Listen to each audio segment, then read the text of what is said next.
A total of 42 voters from 11 families left various parties and joined Congress party on Monday. They were welcomed by the State Congress President Ashish Kumar Shah and MLA Sudip Roy Burman with the party flag.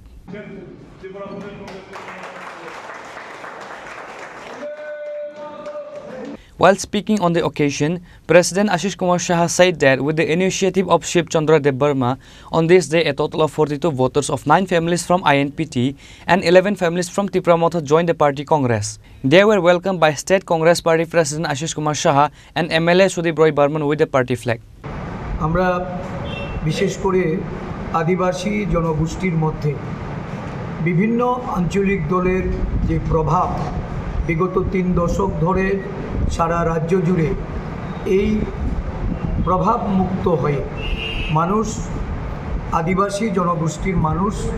তারা দেরি করে হলেও বুঝতে পেরেছে যে ভারতীয় জাতীয় কংগ্রেস দল যার অতীত আদিবাসীদের উন্নয়ন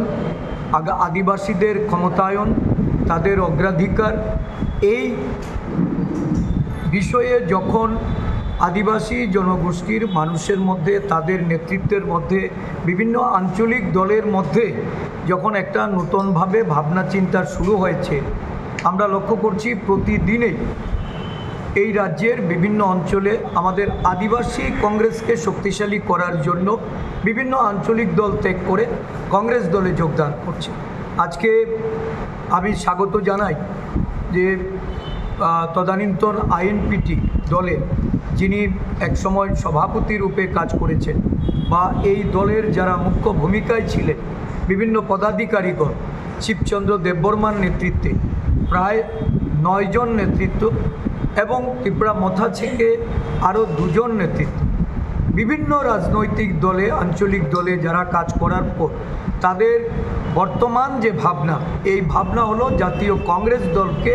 এগিয়ে নিয়ে যাওয়া। কারণ কংগ্রেস দলই একমাত্র এই রাজ্যে আদিবাসীদের ক্ষমতায়ন করেছে, আদিবাসীদের উন্নয়নের জন্য তারা পদক্ষেপ নিয়েছে এবং এই পদক্ষেপ যা বিগত সরকার বামফ্রন্ট সরকার বলুন বা বর্তমান বিজেপি সরকার বলুন এই দুটো সরকারেই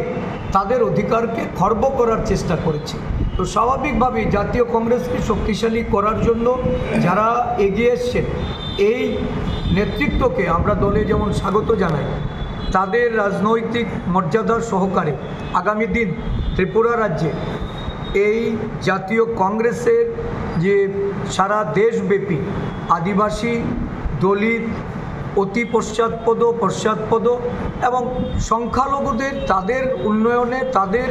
সামগ্রিক তাদের যে সংরক্ষণ সহ সামাজিক ন্যায়ের জন্য যে লড়াই মল্লিকার্জুন খার্গেজির নেতৃত্বে জননায়ক রাহুল গান্ধীর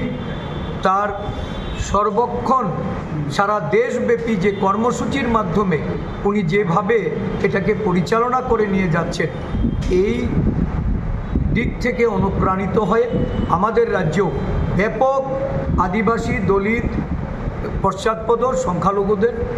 সমাগম হতে যাচ্ছে। কংগ্রেস দলকে শক্তিশালী করার জন্য তাদের যে ভূমিকা এই ভূমিকাকে আমি আবারও সাধুবাদ জানাচ্ছি। আগামী দিন থেকে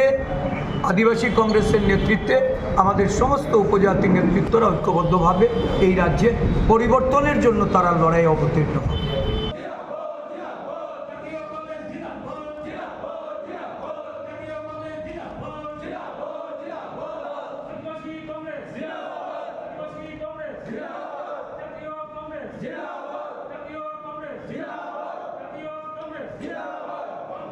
Reporter Pranav from Agartala, Chini Khorang.